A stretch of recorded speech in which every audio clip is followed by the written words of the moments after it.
Before I tell you about Alara Quinn, I have to tell you what kind of man I was, because you won't believe the rest of it otherwise.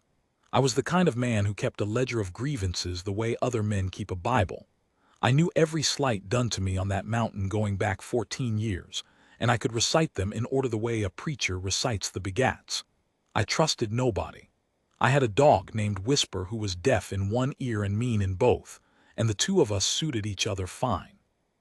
So when I tell you that a stranger came up my road in the dead of January, and that something in me, some rusted, frozen thing I'd given up for dead, turned over and started to beat again, I need you to understand the distance she had to travel to do that.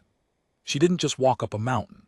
She walked into a fortress that had been bricked shut for a decade, and she did it carrying a past so heavy the whole valley had already decided who she was before she said a single word.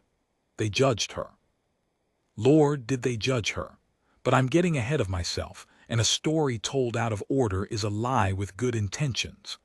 Let me start where it started, with the cold and the blood and the sound of someone falling against my door. The first thing I noticed was that Whisper didn't bark. That dog barked at the wind. He barked at his own shadow sliding across the snow. He'd once barked for 40 minutes straight at a paper feed sack that had blown up against the woodshed, and I'd had to go out in my long underwear at 2 in the morning to kill the sack with a shovel before either of us could sleep. So when something heavy hit the side of my cabin near the door, a soft, boneless thump, like a sack of grain dropped from a wagon, and Whisper only lifted his head and made a low sound in his chest, I knew. I don't know how I knew, but I knew. The dog had decided whatever was out there wasn't a threat. He'd decided it was something hurt. I want to be honest with you about my first instinct, because the whole point of this story is honesty, and I'd be a hypocrite to start it with a lie. My first instinct was to wait, to let the fire burn and the storm howl, and whatever poor soul had stumbled onto my land find their way back off it. I lived 9 miles up a mountain on a road that the county forgot to plow precisely because I wanted nobody to find me, and the bitter arithmetic of my heart in that moment ran like this. Whoever's out there made a choice to come up here, and choices have consequences, and none of those consequences are my problem. That's who I was. I tell you so you'll know how far I had to travel too. Then I heard the second sound, and it changed everything. It was a cough. A small, wet, helpless cough, the kind that comes up from the bottom of a chest that's filling with cold. And under the cough, so faint I might have invented it, a voice said one word.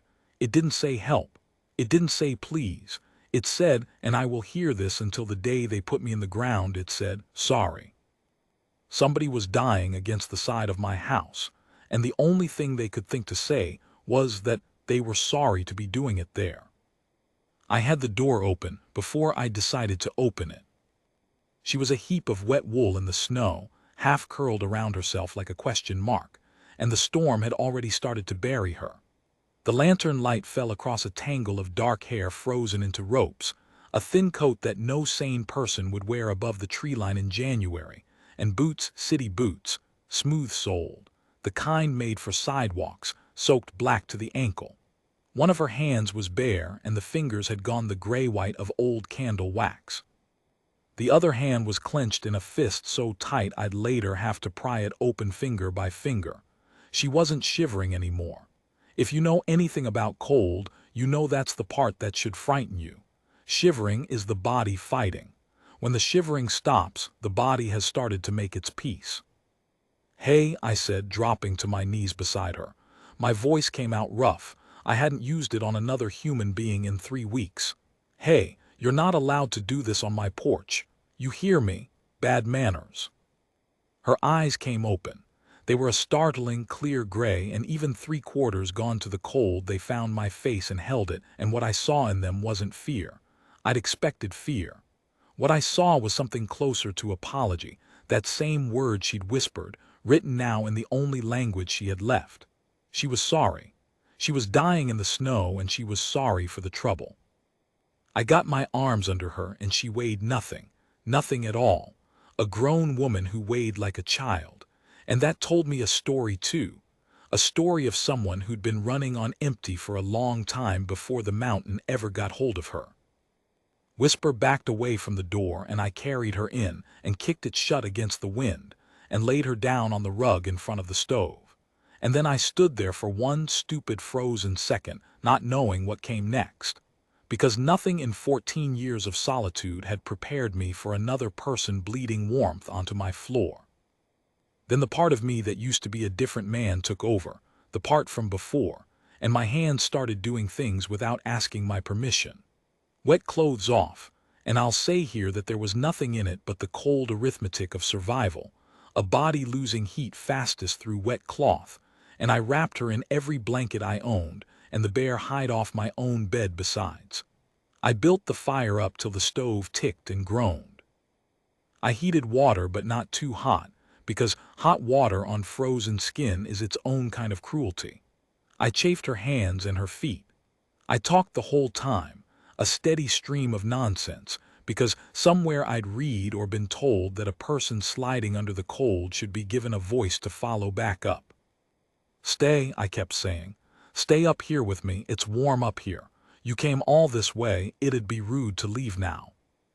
It took 2 hours. Somewhere in the second hour the shivering came back, great racking waves of it, and I knew that was good even though it looked like dying, and I held the blankets around her and rode it out with her. And somewhere near the end of it, her clenched fist relaxed by half, and I worked it the rest of the way open, and what fell out into my palm was a photograph. It was a child, a little girl, maybe 4, gap-toothed and laughing, holding a dandelion up to the camera like she'd discovered gold. The photo had been folded and unfolded so many times the creases had worn white, and water had gotten into it at the corners, and someone, this woman, surely, had carried it next to her skin through whatever hell had ended on my porch. I set it carefully on the warm stone of the hearth to dry, face up, where she could see it if she woke. She slept for 18 hours. I sat up the whole time. My name, since I haven't said it, is Caleb Arden. I'm telling you this in the first person because I'm the one who was there, but I want to be clear that this isn't my story. I'm just the man who happened to own the door she fell against. The story is hers. I only get to narrate because I was the one paying attention, and I was paying attention because, and this is the part I'm ashamed of, I had nothing better to do. My whole life had narrowed down to wood and water and the slow rotation of seasons, and into that narrow life had fallen a mystery, and I'm a curious man under all the rust. I keep a journal, always have. That night I wrote one line in it. A woman came out of the snow carrying a photograph of a child and an apology for everyone she'd ever met. I do not know her name. I am afraid I am going to want to. I'd find out her name when she woke. I'd find out a great deal more in the weeks that followed, and most of it came not from her. She was a closed door, that woman, locks behind locks, but from the valley below, which knew her by reputation long before I knew her by sight. That's the cruelty I keep circling back to. By the time I learned what the world called Ilara Quinn, I already knew the shape of her hands and the sound of her sleeping, and the way she'd whispered sorry to the storm. So when the world's version arrived, it didn't fit. It was a story about a stranger, and I'd already met the woman. She woke at dawn on the second day. I dozed in the chair, and I came up out of it at the sound of movement, and there she was, sitting up in the nest of blankets with the bare hide pooled around her waist, holding the dried photograph in both hands and looking at it the way you'd look at something you were afraid had been a dream. "It's all right," I said. "I set it by the fire to dry. I didn't look at it long. I'm sorry if you saved my life." Her voice was a ruin, scraped raw by cold, but underneath the wreckage it was low and even, the voice of someone who'd learned to keep it level no matter what. She didn't look up from the photo. "I don't know how to, people don't usually." She stopped, started again. "Why did you?" It was an odd question. I told her so. "It's not odd to me." Now she did look up, and those gray eyes were steady and terribly tired. "Where I come from, people would have stepped over me. Some of them would have recognized me first and then stepped over me a little faster. A breath. You don't know who I am." "I know you weighed nothing, and you were sorry to die on my porch," I said. That's about all I've got so far. Something happened in her face then, a flicker, quickly hidden, like a candle guttering in a draft. I'd come to know that look well in the weeks ahead. It was the look of someone bracing for a door to slam. She'd told 100 people who she was and watched 100 doors slam, and she was waiting for mine. She was so certain it would slam that the waiting had become a kind of armor. "Elara," she said finally like a confession. "Elara Quinn. I'll be straight with you. The name meant nothing to me. I'd been off the grid for 14 years. I didn't read papers. I didn't have a television. The radio I owned got one station that played hymns and farm reports. So when she said her name like a guilty plea and watched my face for the verdict, all she got back was a blank old man blinking at her over a cold cup of coffee. Should that mean something? I asked. And Elara Quinn, who would not cry in front of me for another 2 months, who I would learn had not let herself cry in front of anyone since the thing that broke her. Elara Quinn put her face in her hands and made a sound that wasn't quite a laugh and wasn't quite a sob, the sound of a person discovering, after a very long time, that there was at least one door left in the world that hadn't already decided to slam. It came out in pieces over the following days, the way the truth always does with people who have been punished for telling it. I didn't push. I'm not a pusher by nature, and besides, I had my own reasons for respecting a closed door. We circled each other in that small cabin like two animals who'd each been hurt by the same kind of trap and recognized the scars. She'd flinch when I moved too fast. I'd go silent for hours, and she learned not to take it personally. We were, I think, the two loneliest people in that whole range of mountains, and loneliness recognizes itself the way cold recognizes cold. Here's what I pieced together, and I'll give it to you the way I got it, incomplete, out of order, the truth coming in on a bad tide. There had been a fire, 3 years back in the valley town of Halford, 9 miles down and 40 miles over, a fire in an apartment building that took the lives of 4 people, 2 of them children. And the town had needed someone to blame, the way towns do, because grief without a target is just a wound that won't close. And the someone they'd found was Elara Quinn, who had lived in that building, who had been the last one seen near the unit where the fire started, and who had, this was the part that hung her, a history. A bad history. Drink in her 20s. A stretch in jail for it after a car accident that hurt somebody, though not badly, and not, she swore to me, anyone who hadn't recovered. She'd gotten sober. She'd been sober 9 years by the time of the fire. But a town that needs a witch doesn't care how long ago you stopped being one. And a woman with a record and a sober chip in her pocket makes a more satisfying villain than a faulty space heater nobody can put on trial. They never charged her. That's the thing people forget. The investigation cleared her. It was the space heater in the end, in a different unit entirely, a fact that ran on page 11 of the Halford paper after the accusation had run on page 1 for a week. But by then it didn't matter. The valley had its story. Elara Quinn, the ex-con, the drunk, the woman who'd let 4 people burn. It didn't have to be true to be permanent. And the little girl in the photograph, I'd been afraid to ask, and when I finally did, on the 5th night, Elara went so still and so white that I almost took the question back. "That's Maya," she said. "That's my daughter." "Where is she?" And Elara Quinn looked at the photograph propped on the mantel, the gap-toothed girl with the dandelion, and said in that terrible level voice, "With her father, in Halford. The court gave her to him after everything. They said an unfit environment. They said a woman under that kind of suspicion." She stopped. Her hands were shaking, and not from cold. "I haven't been allowed to see her in 14 months. I came up into these mountains because I couldn't be in that valley one more day, knowing she was 9 miles down it, and I wasn't allowed to." She didn't finish. She didn't have to. I understood then what she'd been doing on my mountain in city boots in January. She hadn't been lost, not the way I'd assumed. She'd walked up here on purpose, walked up and up until the cold took her, and whether she'd meant for it to take her all the way I never asked and she never said, and that silence is one of the things I've chosen to leave alone for the rest of my life. I want to tell you about the moment I stopped being an observer and became something else. Because there was such a moment, and I can name the day. It was the 9th day. Alara was stronger, the cough had eased, the frostbite on her fingers had stopped at the surface and would heal, and she'd started doing things around the cabin without being asked, the way a person does when they're trying to earn a place they're sure they don't deserve. She'd mended a tear in my coat. She'd reorganized my disaster of a pantry. She'd found my mother's old recipe tin, untouched in 14 years because I couldn't stand to open it, and she hadn't pushed.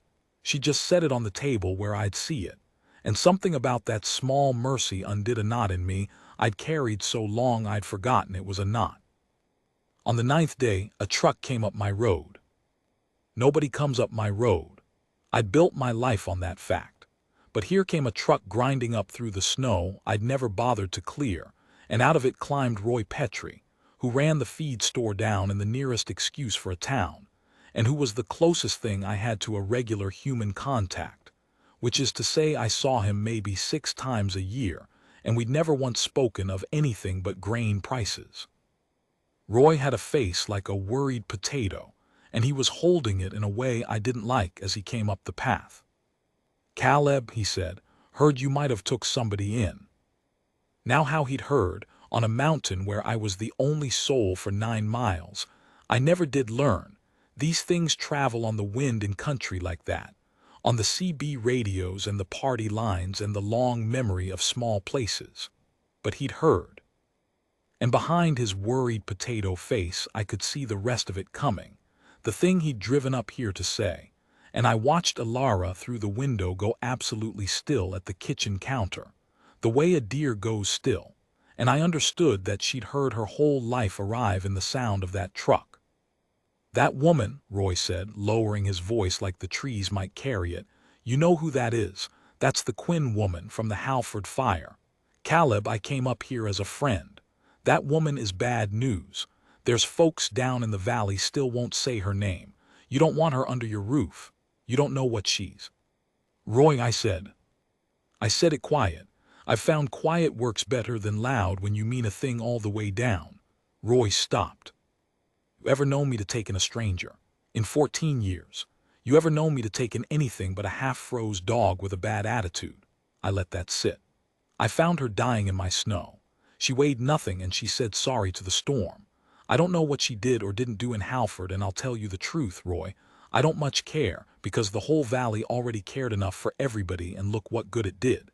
You drove 9 miles up an unplowed road to tell me about a woman's past. I'll tell you about her present. Right now she's standing in my kitchen mending the coat off my back, and she's terrified, because the whole world taught her that a truck coming up a road means somebody's about to take something else away from her. So you can get back in that truck and drive back down and tell the valley that Caleb Arden's seen the worst the world's got, and a frightened woman mending a coat ain't it." It was the longest speech I'd made in a decade. My throat hurt afterward like I'd been shouting, though I never raised my voice once. Roy looked at me a long moment. Then he looked past me, through the window, at Alara, and to his credit, something moved in his worried potato face, some flicker of the decent man he probably was under the gossip. "She really mending your coat?" he asked. "She is." "Huh," said Roy Petrie. And he got back in his truck. But before he drove off, he rolled down the window and said, "Tell her," and then stopped like he didn't have the words and just said, "Tell her I said the road's bad, to be careful on the road." Which was, I have come to believe, the closest that good and frightened man could come to an apology, and I took it as one, and I have thought of Roy Petrie more kindly ever since. I stood on the porch a while after his taillights vanished into the trees, watching the place where the road bent and swallowed him. The cold was clean and total. My breath hung in front of my face. I thought about all the years I'd wanted exactly this, to be left alone, to be a man no truck came up the road to bother, and how strange it was that the first truck to break that silence in forever had come not to bother me but to warn me, and how the warning had done the opposite of what Roy intended. It had shown me, in one ugly clear stroke, Exactly what Alara had been walking away from when she walked up my mountain. A whole valley of Roys. Some of them good men, even like Roy, but good men carrying a bad story the way you'd carry a stone in your boot, not out of malice, just because nobody had told them they could set it down. I thought too about my own bad story, the one I'd carried up here 14 years before. I won't tell all of it now, it's mine and it'll come out in its own time. But I'll tell you the shape of it. I had loved a woman once down in the world, and I had failed her at the moment she needed me most, failed her through cowardice and pride and the particular blindness of a man too sure of himself, and she had died, and the failing of it had been mine. Nobody charged me. Nobody drove me out. I drove myself. I climbed up onto this mountain, and I built a wall out of my own guilt, and I'd been living behind it ever since. And the cruelest joke of my life was that I'd done to myself, voluntarily, exactly what the valley had done to Alara against her will. We were the same. A man who'd convicted himself and a woman the world had convicted, both of us serving life sentences for a single day. The only difference was that I'd thrown away my own key and somebody had thrown away hers. Maybe that's why. Maybe that's the whole answer to the question she kept asking me. When I looked at Alara Quinn, I didn't see a stranger with a terrible past. I saw a mirror, and for the first time in 14 years, the thing looking back out of it wasn't something I wanted to wall up. It was something I wanted to set free. And you cannot, it turns out, set another person free while keeping yourself locked away.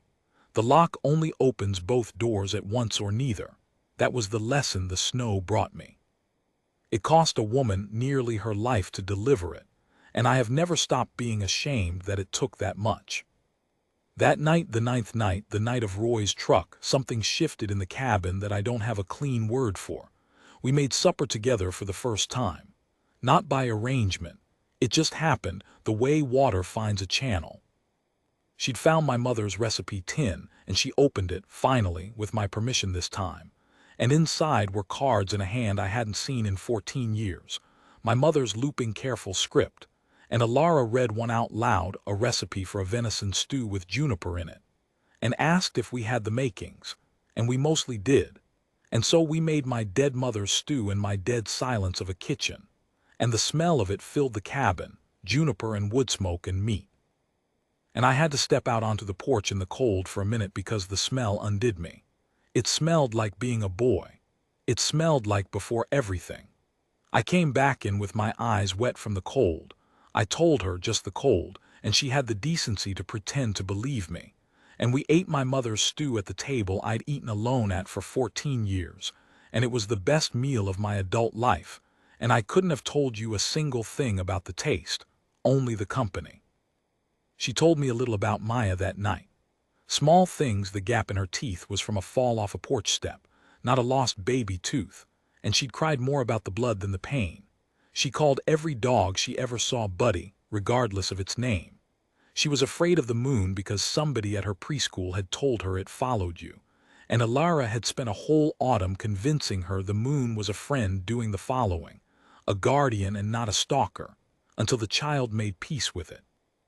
She sleeps with the curtains open now, Alara said, and her voice did the thing it did, the level thing cracking just slightly at one edge. So she can see her friend, and I think about that. I think every night somewhere down that mountain, my daughter is falling asleep looking at the moon, and I'm up here looking at the same moon, and that's the only thing we have in common anymore. The moon. They took everything else, but they can't take the moon. I didn't say anything. There wasn't anything to say that wouldn't have been smaller than what she'd said. I just got up and put another log on the fire so the room would stay warm, and that was my whole answer, and she understood it. And that was the night I think I stopped being the narrator of her story and started being part of it. On the 10th day, she tried to leave. I should have seen it coming. People like Alara, people who have been taught they're a contagion, they reach a point where the kindness becomes unbearable, where being cared for feels like a debt they're terrified they can't pay, and the only relief is to run before the bill comes due. I came in from splitting wood and found her at the door in her dried-out city boots with the photograph back in her fist, and the look on her face was the look from the snow, the apology, the I'm sorry to be trouble. I can't stay here, she said.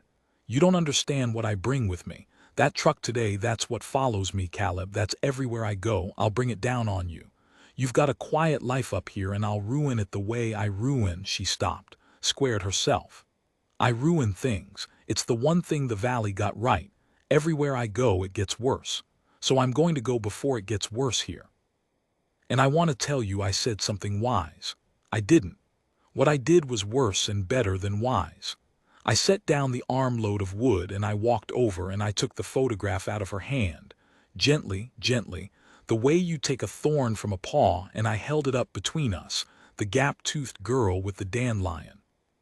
"You walk out that door in those boots," I said, "and the mountain takes you this time for real, and this little girl spends the rest of her life believing the story the valley told about her mother.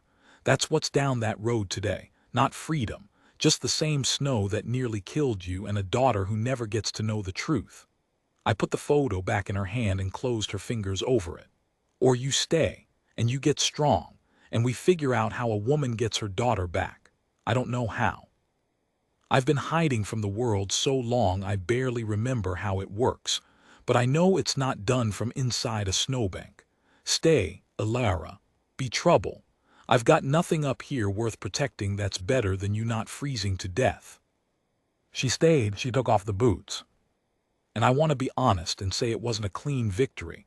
It wasn't a movie. She cried that night for the first time since I'd known her. Cried in the dark where she thought I couldn't hear. The deep, ugly, heaving cry of someone letting down a load they'd carried for years. And I lay in my chair by the stove and listened, and did her the mercy of not coming to comfort her. Because some crying a person needs to do alone, and the only kindness is to let them know by your stillness that you heard and you didn't leave. In the morning her eyes were swollen and we didn't speak of it, and she made coffee, and Whisper leaned against her leg, and the day went on. That's how it really goes. Not all at once. A little at a time, in a warm kitchen, while the snow melts off the eaves and drips and the world down below keeps telling its lies. When I came back inside that 9th evening, but no, I've already told you about the 9th evening, and I find that's how memory works when it matters. It loops. It comes back to the warm rooms and the turning points. Forgive an old man his circling. Let me set it down plainly. The thing she asked me and the thing I answered, because it's the hinge the whole story swings on. "You don't know if I did it," she'd said that first time when Roy's taillights were still warm in the trees. "You said it yourself, you don't know. You said it yourself, you don't know." "That's right." "Then why?" And here is the thing I said, the thing I'd been circling my whole life without knowing it. The thing that I think is the only wisdom I've ever earned, because I've spent 14 years up here on account of one bad thing that happened to me a long time ago. I let one thing decide the whole rest of my life. I let it wall me up, and I've been so busy guarding the wall that I forgot there was a man inside it. I hung my hat on the peg. I'm not going to do to you what I did to me. I'm not going to decide you're the worst thing that was ever said about you. I'm too old and too tired, and I've wasted too much already." She didn't say anything. She set the coat down very carefully, like it might break. And then Alara Quinn crossed my kitchen and stood in front of me close, the way nobody had stood in front of me in 14 years, and she didn't touch me and I didn't touch her. We just stood there in the firelight 2 feet apart, two people who'd each been buried alive by a single bad day, recognizing each other across the small, warm room. "I didn't do it," she whispered. "Caleb, I need you to know I didn't do it." "I know," I said. And the strange thing, the thing I couldn't have explained to Roy or the valley or any court in the land, was that I did know. Not from evidence. Not from the page 11 retraction I hadn't even read yet. I knew the way Whisper had known not to bark, some animal certainty under the reasoning mind. Some recognition of a soul that the cold and the cruelty and the whole grinding machinery of a town's grief had not managed to make ugly. They judged her past, every last one of them. And I, who had no right to, who was the most judgmental and walled-up man on the whole mountain, looked at Alara Quinn and saw only her heart. Outside, the snow had stopped. I noticed it through the window over her shoulder, the sudden stillness, the clouds breaking, a hard, clean light coming down on a world that had spent the night burying everything and now lay there pretending to be innocent. Whisper got up from his spot by the stove, crossed the room, and leaned his whole weight against Alara's leg, which was a thing that dog had never once done to me. "He likes you," I said, my voice not quite steady. "He has terrible judgment," she said. "He should ask around about me." And we both laughed, that startled, painful laughter of people who haven't done it in too long. And somewhere down the mountain, a town was telling its story about Alara Quinn. And up the mountain in a small, warm cabin, a different story was just beginning. And I knew, standing there, that I was going to spend whatever years I had left making sure the second story was the true one. But the valley wasn't finished with her. Not by half. I didn't know it yet, but the part of this that would test everything, the part with the daughter and the court, and the night the whole town came up my mountain, was still ahead of us, waiting in the spring like a thing under the snow. Spring comes late and all at once in those mountains. For weeks there's nothing, just the same gray snow rotting in the shadows, and then one morning you wake and the whole world is dripping. The eaves are running like little rivers. The road below is a brown ruin of mud, and the first green is pushing up through the dead leaves so fast you can almost hear it. Alara had been with me 4 months by then. I tell you that number plainly, because I'd stopped counting the days the way you stop counting.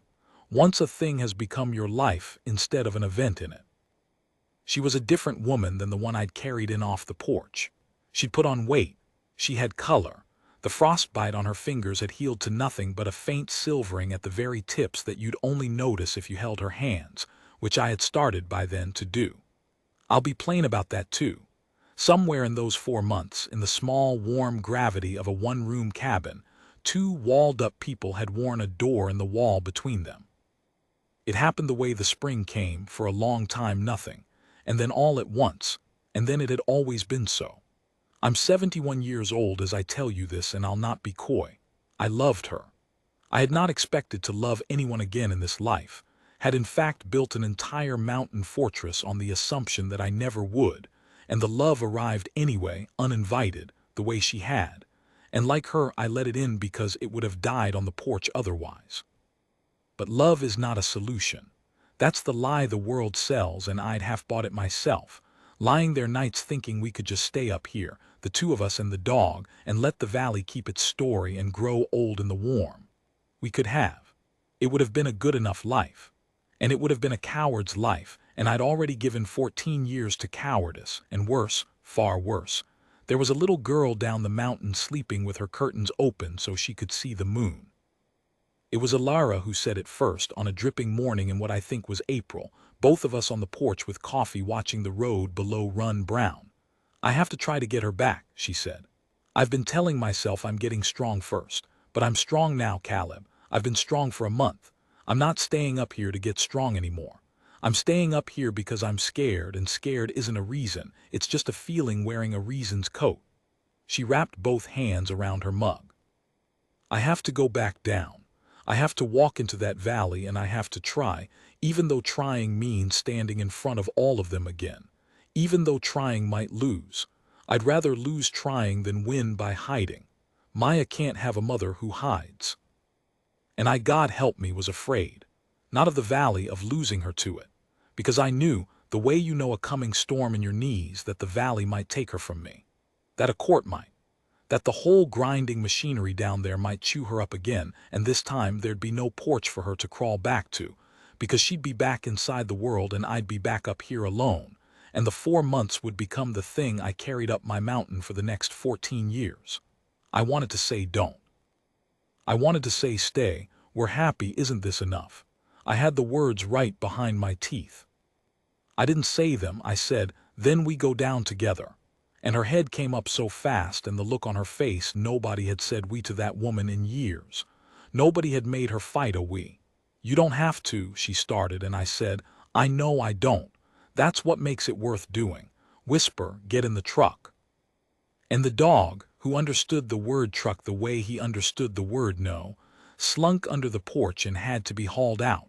And that broke the moment into laughter, which was a mercy, because both of us had been about to cry. My truck hadn't been down that mountain in 2 years. It complained the whole way, and so did I, internally, every mile as the trees thinned and the first fences appeared and then the first houses. And then the road found pavement and the pavement found the edge of Halford, and there it was. The valley. Her storm. A perfectly ordinary little town, white church, brick bank, a diner with a hand-lettered special board, a hardware store, the kind of place that looks from the outside like nothing bad could ever happen in it, which is exactly the kind of place where the worst things do, because such towns cannot bear the knowledge that they contain darkness, and so they must always, always find an outsider to pour it into. I felt Alara go rigid beside me as we passed the first people. A woman loading groceries who looked up and looked again and went still. A man outside the hardware store who nudged the man beside him. It traveled ahead of us like a current under the water. That's her. That's the Quinn woman. She's back. She's got nerve. After what and I watched Alara's hands not in her lap and her jaw set and her eyes fixed straight ahead. And I understood I was watching a kind of courage I'd never had to find in myself. The courage not to flee 100 small judgments at once. The courage to drive down the main street of the town that hated you, with your chin level, because somewhere in that town was a little girl worth more than your dignity. Breathe, I told her. You're not alone in the truck this time. I know, she said. That's the only reason I'm not turning it around. I'll spare you the full machinery of it. The lawyer we found, a tired, decent woman named Prout 3 towns over who took cases nobody in Halford would touch, laid it out for us across a desk buried in paper. The custody order could be challenged, she said, but it would be a war. The father, a man named Dale Mercer, had stability on his side. A steady job at the mill, a house, a new wife, and most of all a town that would line up to swear Alara was unfit. The page 11 retraction, the official clearing of her name in the fire, that helped legally. But Prout was blunt. Courts run on facts, towns run on stories, and custody hearings, God help us, run on both, and the judge is a man who buys his coffee at that diner every morning and has heard the story version 500 times. She took off her glasses and rubbed her eyes. I'll fight it. I think we can win it in time with the right testimony. But I want you to understand it'll be ugly and it'll be long, and they will say every single thing about you that you're most afraid of, out loud in a room with you sitting there. Can you sit there and take that? And Alara said, I sat in the snow and waited to die rather than take it. I'm done choosing the snow. Yes, I can sit there. Prout looked at her a long moment. Then she looked at me, the old man in the corner who'd said nothing, and something passed over her tired face. And you, she said, you're the mountain man took her in. The whole valley's talking about it, you know that. Half of them think you're a fool and the other half think you're worse. She leaned back. You willing to testify, a character witness who's had her under his roof 4 months and lived to tell it, that's worth more than you'd think. But it means standing up in that same room. It means the valley turning on you too. They'll dig up whatever you've got buried up that mountain, mister, and they'll throw it at you in open court to discredit her. You ready for that? I want to tell you, I answered bravely and fast. I didn't. I sat there in that paper-buried office and felt the whole weight of 14 years of hiding pressed down on me. The thing I'd buried, the woman I'd failed, the cowardice I'd built a mountain to escape. And I understood that to help Alara I would have to let it all be dragged out into the light. They'd make me say it, in front of everyone. The thing I had never said out loud to a single living soul. And for one long shameful moment the old wall went up and I thought, no, I can't. Some prices are too high. Then I looked at Alara, who was watching me with those clear gray eyes, and I saw she'd already seen me think it. She'd seen the wall go up. And the worst part, the part that finally moved me, was that she wasn't angry or hurt. She nodded gently like she understood, like of course, why would he, who would? She'd spent her whole life watching people reach exactly this moment and choose the wall. She expected it of me the way you expect winter. And that expectation, that gentle, terrible readiness to be let down one more time, was the thing I could not bear. Yes, I said to Prout, and my voice cracked on it like a boy's. I'll testify. I'll tell them whatever they want to know about her, about me, all of it. And under the desk, where Prout couldn't see, Alara's hand found mine and gripped it so hard the healed frostbite must have hurt her, and I gripped back, and that was the moment, I think, that I truly came down off my mountain. Not when the truck reached the pavement. Right there in a lawyer's office, agreeing to be seen. We rented a small place on the edge of town while the case ground forward. I couldn't make Alara live 9 miles up a mountain from her daughter while she fought for her, and I found, to my surprise, that I could bear the valley if she was in it. We were poor. I sold things off the mountain to pay Prout. My grandfather's rifle, the good one, a parcel of the back acreage to a neighbor I'd never spoken to. My pride daily, in 100 small transactions with a town that watched us walk into the diner and went quiet over its coffee. Whisper hated town, and so did I, and we suffered it together. 2 mountain animals on the end of a leash neither of us could see but both of us felt. And slower than the spring, something began to change. Not in everyone, not even in most, but in some. There was a waitress at the diner, a heavy-set young woman named Carla who'd had her own trouble in that town once, and one morning she set Alara's coffee down and said, low, not looking at her, "My sister got run out of here too. Different thing. Same town." And that was all. But after that our coffee was always full and always free, and Carla would not hear otherwise. And it doesn't sound like much, but in a town that had decided to starve you of every kindness, a bottomless cup of coffee from one tired waitress is a revolution. There was old Doc Henley, retired, who treated half the valley and who showed up at our rented door one evening uninvited with a bottle of decent whiskey and sat at our kitchen table and said to Alara without preamble, "I read the fire report, the real one, page 11. He poured himself a glass. "I've watched this town do this before, to a Polish family after the mine accident in '71. To a teacher they decided was wrong about something in '88. They need a devil, and when the real devil turns out to be a space heater or bad luck or their own god, they keep the human one they picked anyway because you can't run a man out of town for being a space heater." He drank. "I'm too old to be afraid of these people, and I never liked most of them. I'll testify. I'll say the report says what it says and the rest is cowardice. Let them dig up an 80-year-old man's secrets. I've outlived everyone who could be embarrassed by them." And Alara put her face in her hands at her own kitchen table, the second time I ever saw her near tears, because the cruelest thing about being cast out is that it teaches you to stop expecting allies, and here, against all her training, were 2. There were good days in that strange in-between time, and I'd be telling it wrong if I gave you only the dread. One afternoon in early May, before the bad news about Sandra, Prout arranged a supervised visit, 2 hours, in a bare room at the county building. A social worker named Mrs. Acaffer sitting in the corner with a clipboard, and the kindest eyes I ever saw on a government employee. Alara hadn't seen Maya in over a year. I drove her there and waited in the truck with Whisper because it wasn't my place to be in the room, and I watched through the glass door at the end of the hall, too far to hear, as the little girl from the photograph was led in. Maya was bigger than the picture. That was the first thing. Children keep growing while you're locked out of their lives, and the gap-toothed 4-year-old was a 5-year-old now with new front teeth coming in crooked, and she stopped just inside the door, uncertain, because 14 months is most of forever when you're 5. And for one horrible heartbeat, I watched Alara kneel down with her arms open and the child not move, not recognizing and not trusting, and I thought my own heart would stop. Then Maya said something. I couldn't hear it. I've always wished I could hear it, and crossed the room at a dead run and hit her mother like a small cannonball.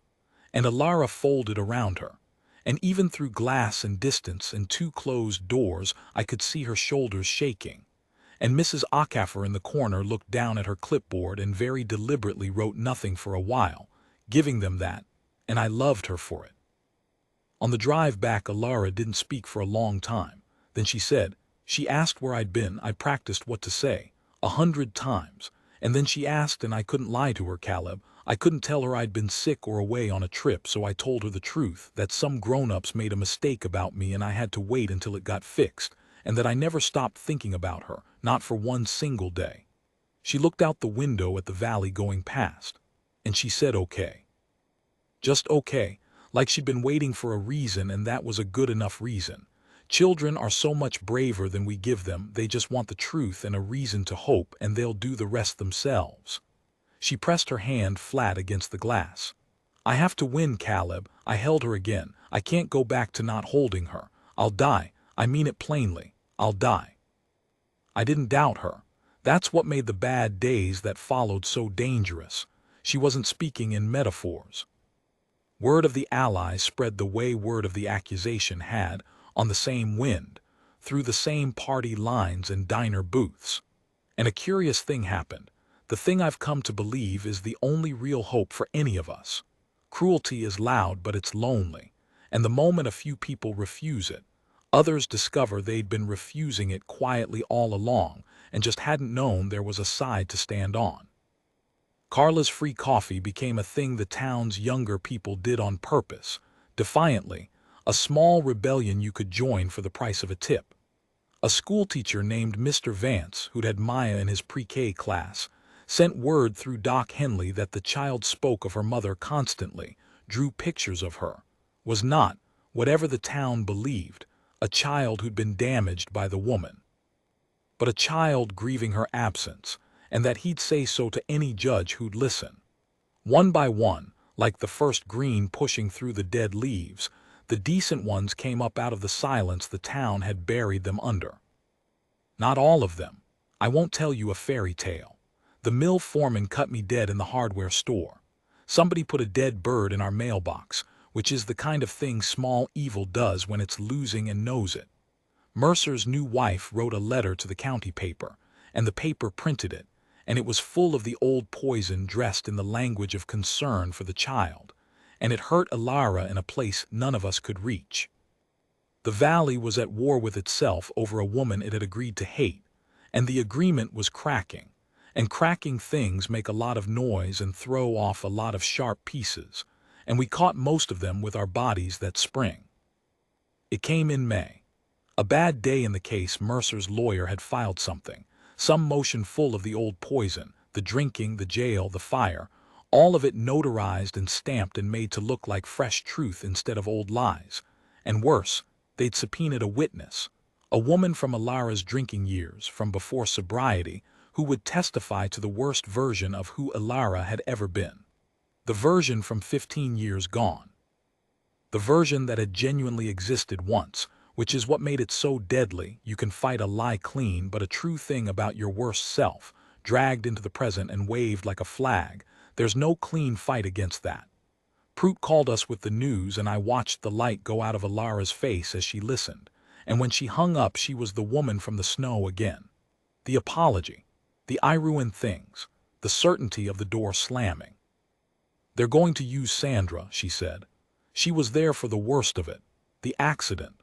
Though there were nights I'm not proud of, Caleb.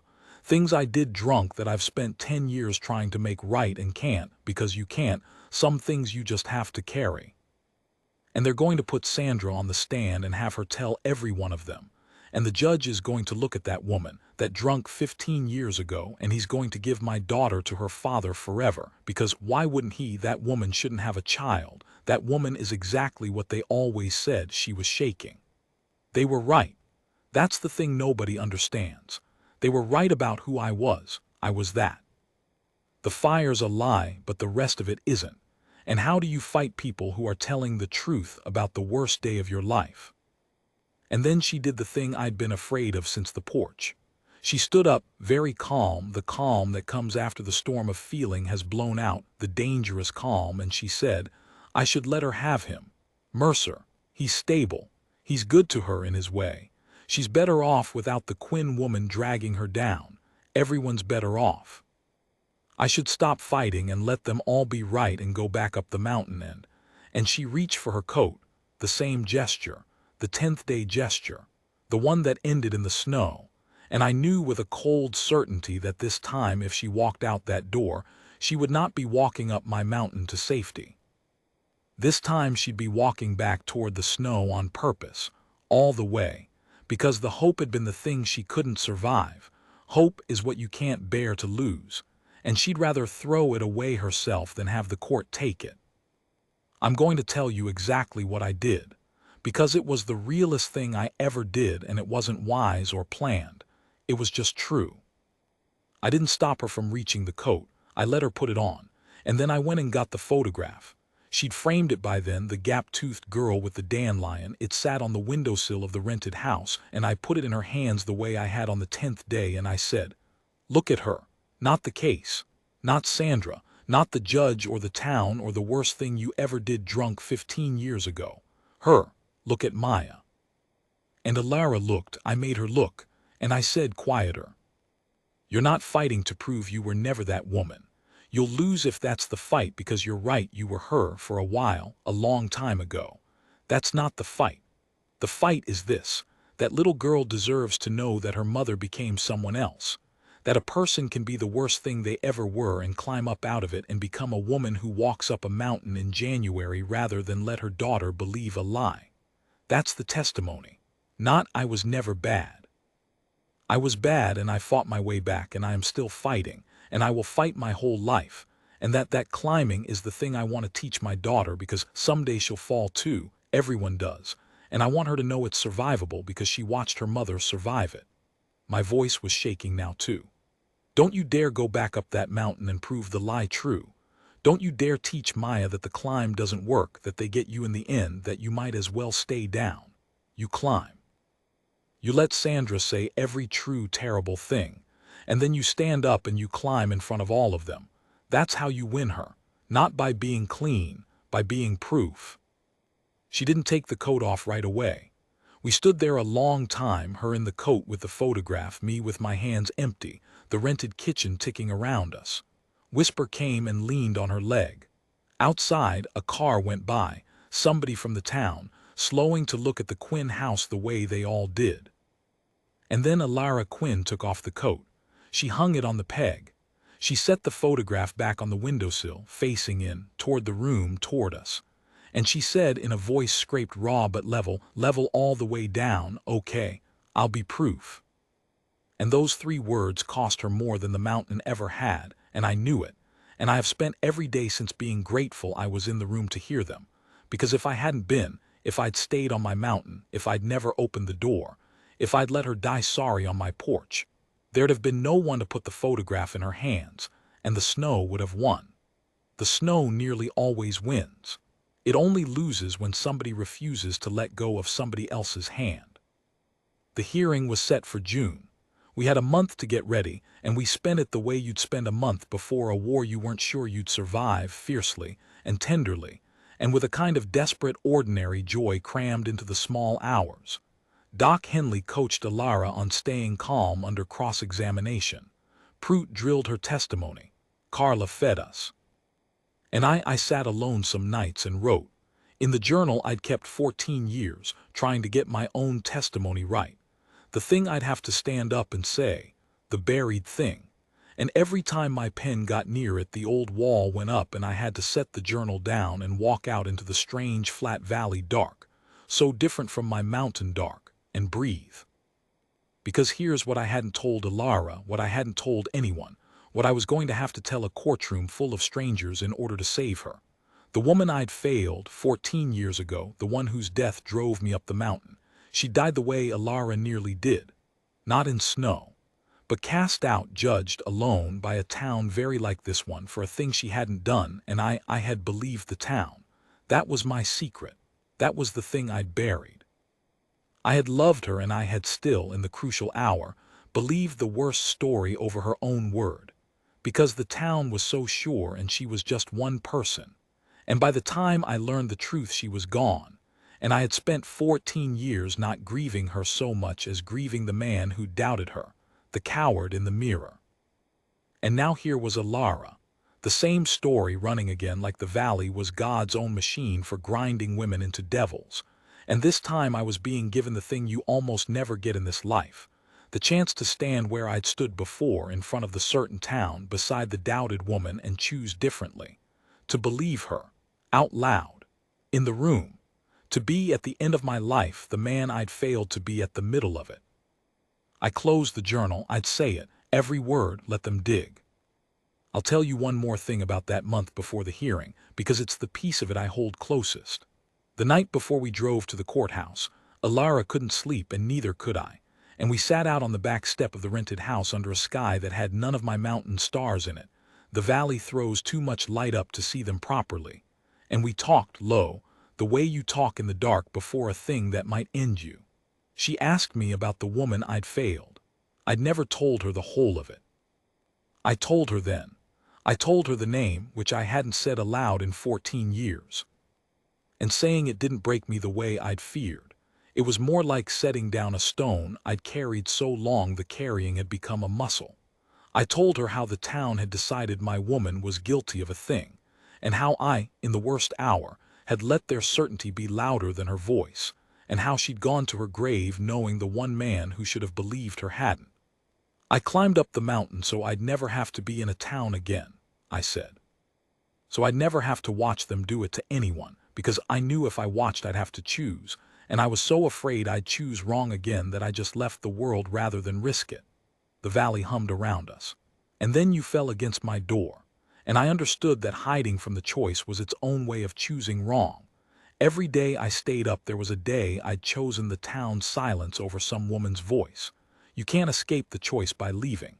It just follows you up the mountain and waits. Alara was quiet a long time.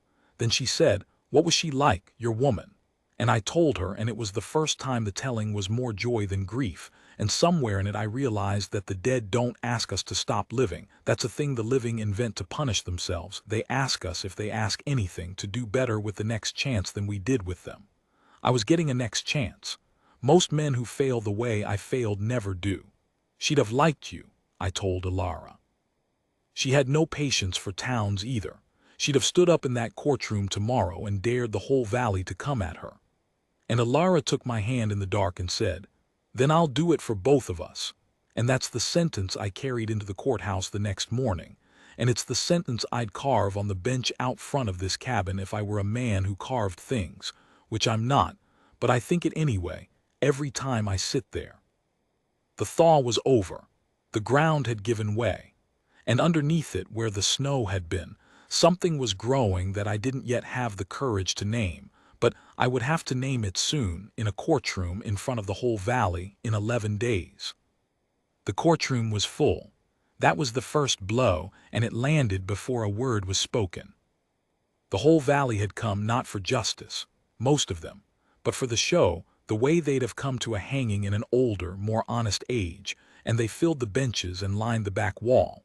And when Alara walked in beside Prout, the room made a sound, a low collective intake of breath, the sound of a crowd looking at the woman they'd built into a monster and finding, disappointingly, just a woman in a plain blue dress with her chin level and her hands steady at her sides.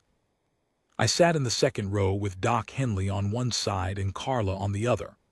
Carla had closed the diner for the morning, hung a sign that said "Gone to Court," and I learned later that 3 other businesses on the main street had done the same, not all in support, but enough that the closing itself became a kind of statement, the town voting with its locked doors.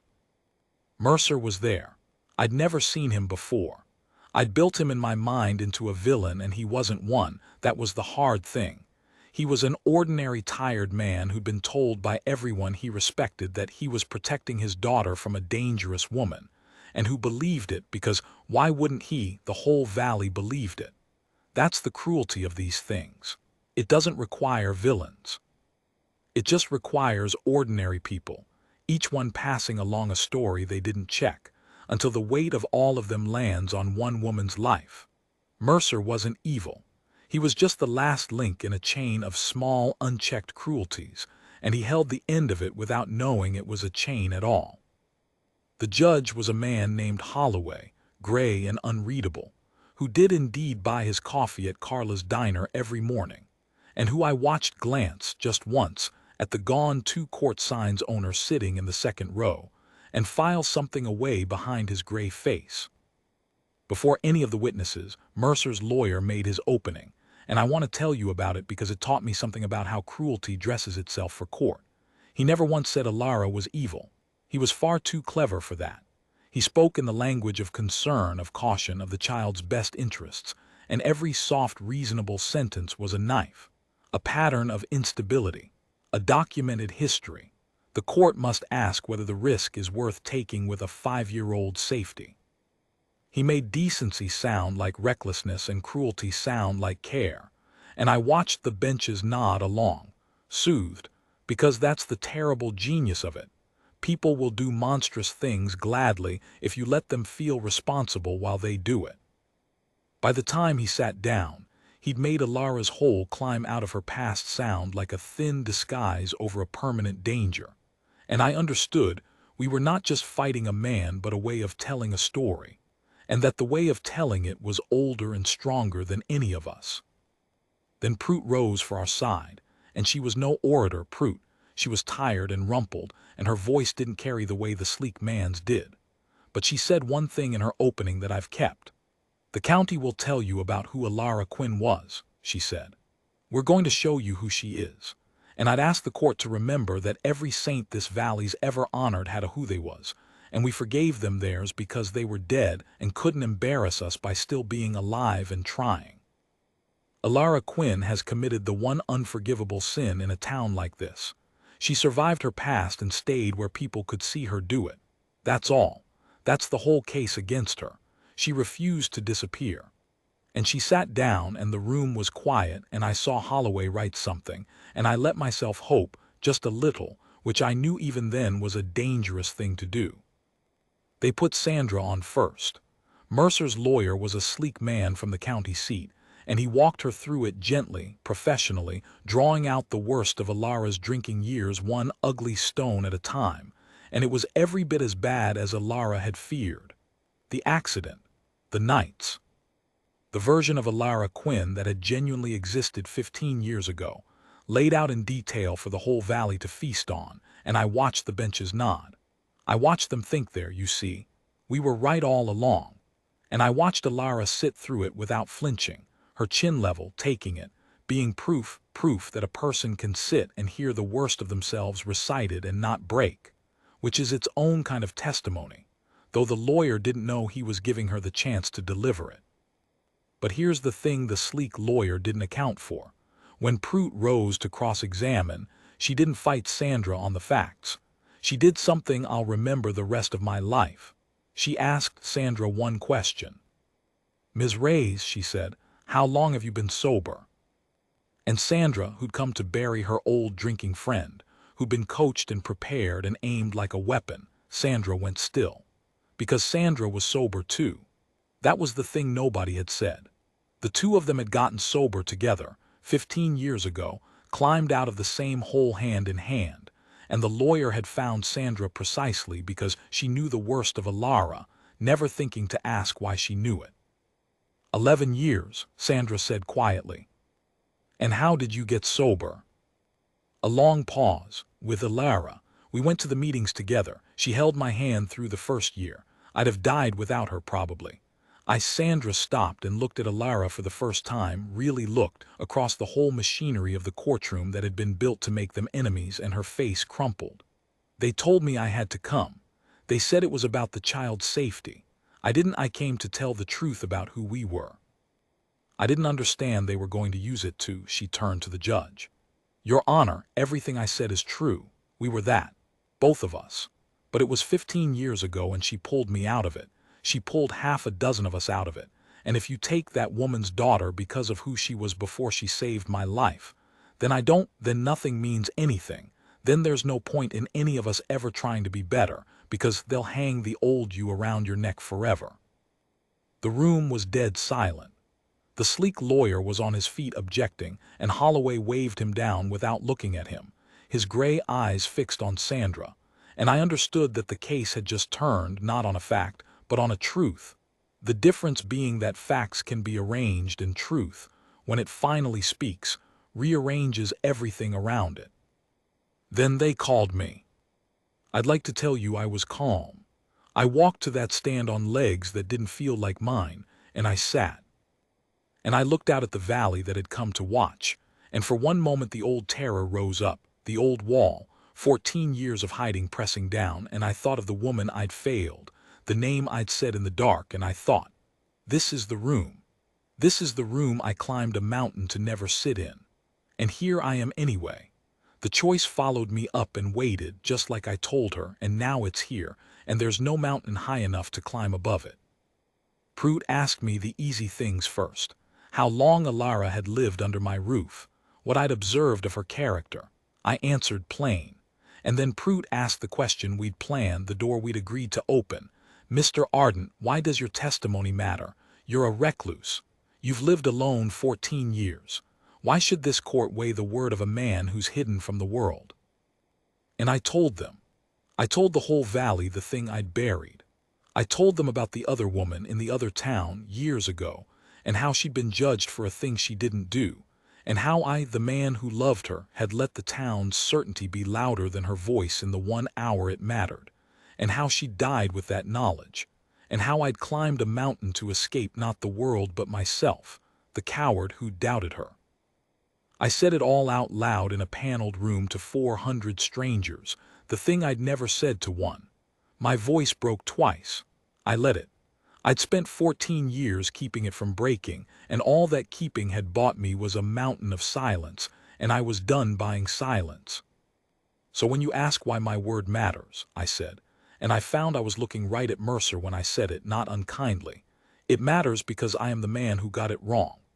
I am the man who believed the town over the woman, and I have paid for it every single day for 14 years, and I am telling you, I am begging you, do not be me.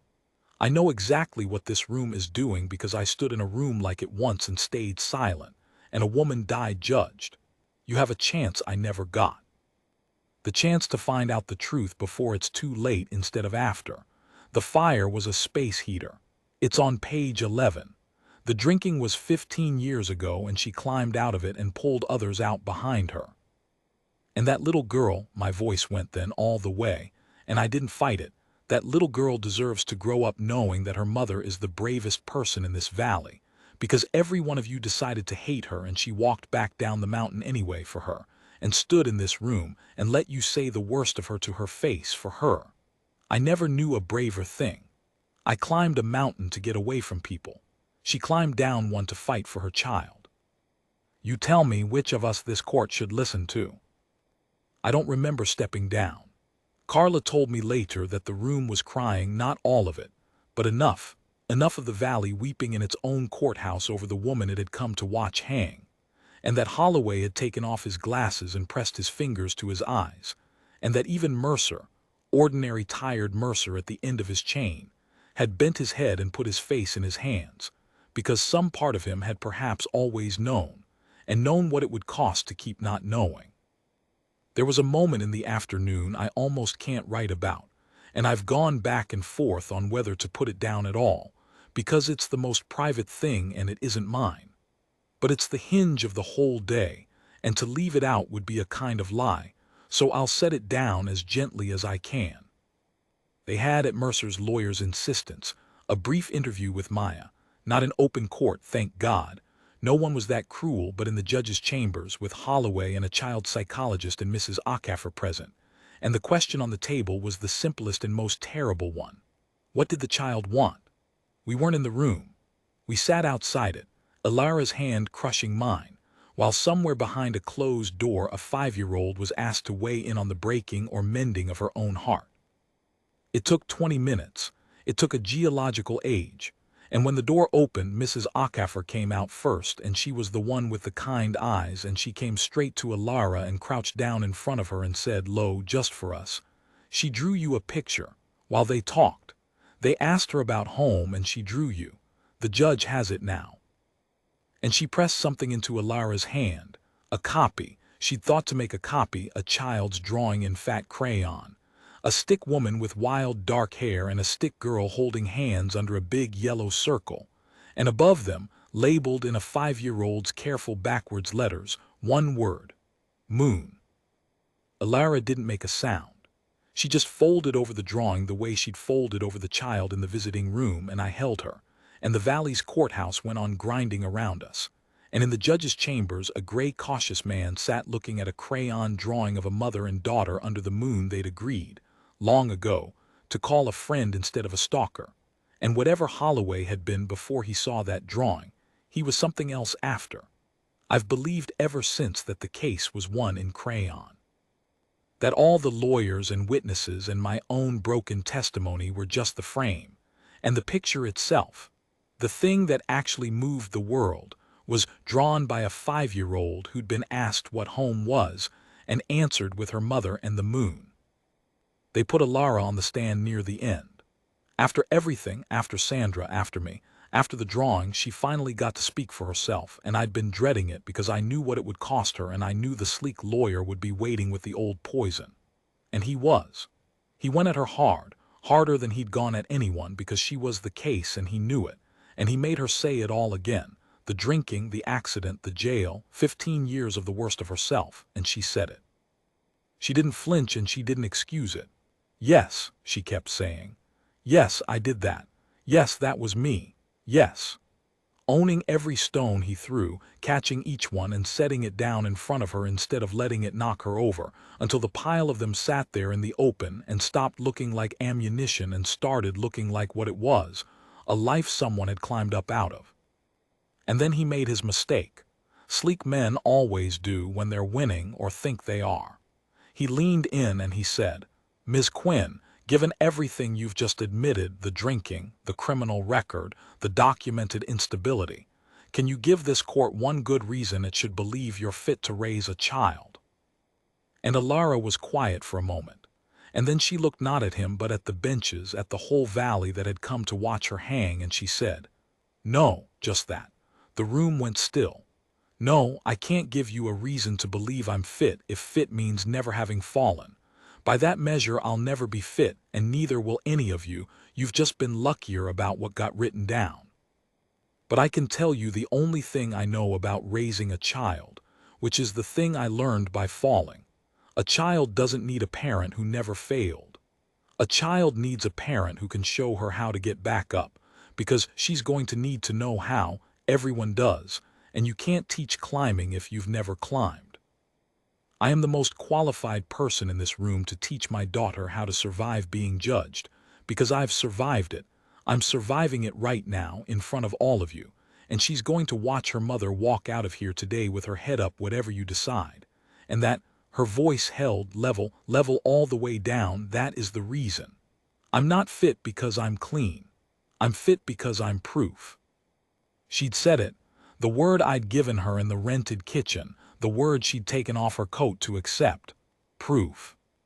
She gave it back to the whole valley from the witness stand, and the sleek lawyer had no question to follow it, and he sat down, and that was the last testimony of the day. And I knew the way Whisper had known not to bark, the way you know a thaw is coming.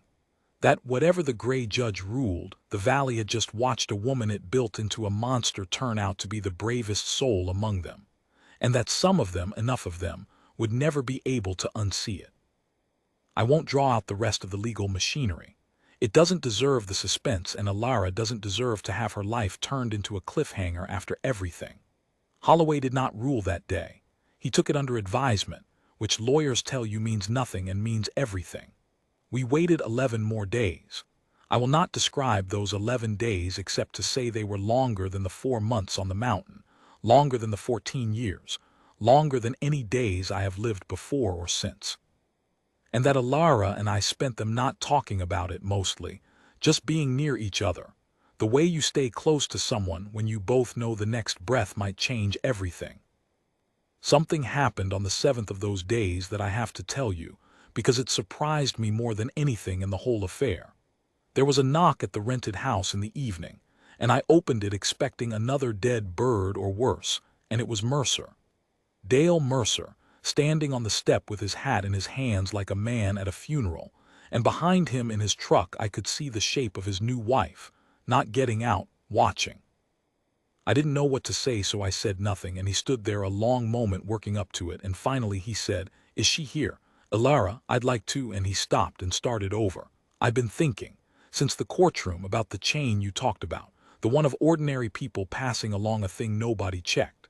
He turned his hat in his hands. I was the last link. You said that. I've been the last link a long time, and I never once turned around to see what I was the end of. And I saw that little girl's drawing. They showed it to me too. The moon. His voice went rough. I didn't fight for Maya because I hated her mother. I fought because the whole world told me her mother was a danger and I believed them. The way you believe the roads washed out when everybody coming the other way tells you so. But nobody'd actually driven the road. Nobody'd checked. Alara had come up behind me by then. She didn't say anything. She just stood there, and Mercer looked at her over my shoulder, and what passed between those two, the man who'd held the end of the chain and the woman it had bound, I'll not pretend to understand it. Two people who'd loved the same child and been turned into enemies by a town that needed the spectacle. I'm going to tell the judge, Mercer said, that I withdraw my objection to the transition, that I was wrong. That Maya should have her mother. He swallowed. I can't give you back the year. God knows I can't give you back the year, but I can stop being the last link. That much I can do. And he put his hat back on and he nodded once and he walked back to his truck, and Alara stood in the doorway and watched him go, and after a while she said very quietly, that cost him everything. The whole town's going to turn on him now. You understand that? He just did to himself what they did to me. On purpose. To set it right. And she was crying, but they weren't only sad tears, and that's the most complicated kind, the kind you cry when the world surprises you by being, just once, better than it had any reason to be. I've thought about Mercer a great deal since. He's not in the story much, and the story's not about him, but he did the rarest thing a person can do. He reached the end of a cruelty he'd been part of, and instead of defending it, which is what almost everyone does, what's easiest, what costs nothing, he turned around and looked at what he'd been the end of, and he could not live with it. The valley did turn on him some. It cost him. But he and Alara raised that girl between them in the end. 2 houses, 1 childhood, civil and then almost warm. And if you told either of them in that courtroom that it would come to that, they'd have called you a fool. And they'd have been wrong. The way the whole valley was wrong. About how much mending the human heart can do when it finally decides to. The ruling came on a Tuesday. Prute called, and her voice told us before her words did. There's a register a voice gets in when it's about to deliver good news it can hardly believe. A kind of careful joy, like carrying water in cupped hands. Holloway had ordered a graduated transition. Not full custody at once, courts move like glaciers, and he was a cautious man. But a schedule, monitored at first and then less so, building toward shared custody, and then, his order said, in language I have read so many times the papers worn soft, toward the restoration of the maternal relationship, the severance of which appears to this court to have been founded on community sentiment rather than evidentiary fact. Community sentiment rather than evidentiary fact. A judge wrote that. About a town. About what they'd done to her. It's not an apology. The world rarely apologizes to the people it wrongs. That's a luxury reserved for fiction. But it's the closest thing to one that the Valley ever gave Alara Quinn, and she keeps that page framed now, next to the photograph. The gap-toothed girl and the judge's careful words, the lie and its undoing side by side on the wall. Maya came to live with us by degrees over that summer and fall, the way the spring had come for a while, just visits. And then weekends. And then one ordinary Thursday she simply didn't go back, and it had happened, the thing we'd fought for, so gradually that there was no single moment to mark, which is how the best things arrive, I've found, while the worst things come all at once against a cabin door in January. I'd worried about the mountain, whether a child could live up there, 9 miles up an unplowed road, far from other children. We talked about staying in the valley for her sake. But Maya, it turned out, was a mountain creature like the rest of our strange little household.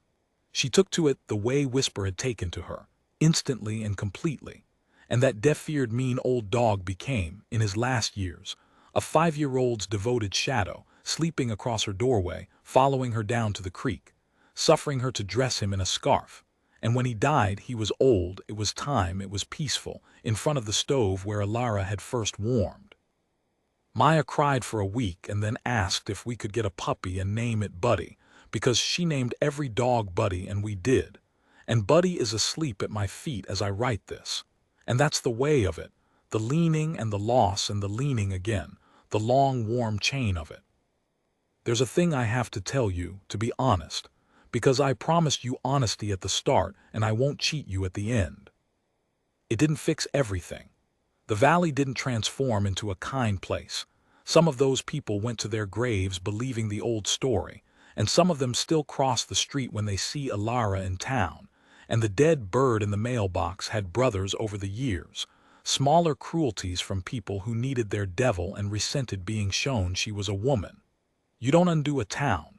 You don't win them all back.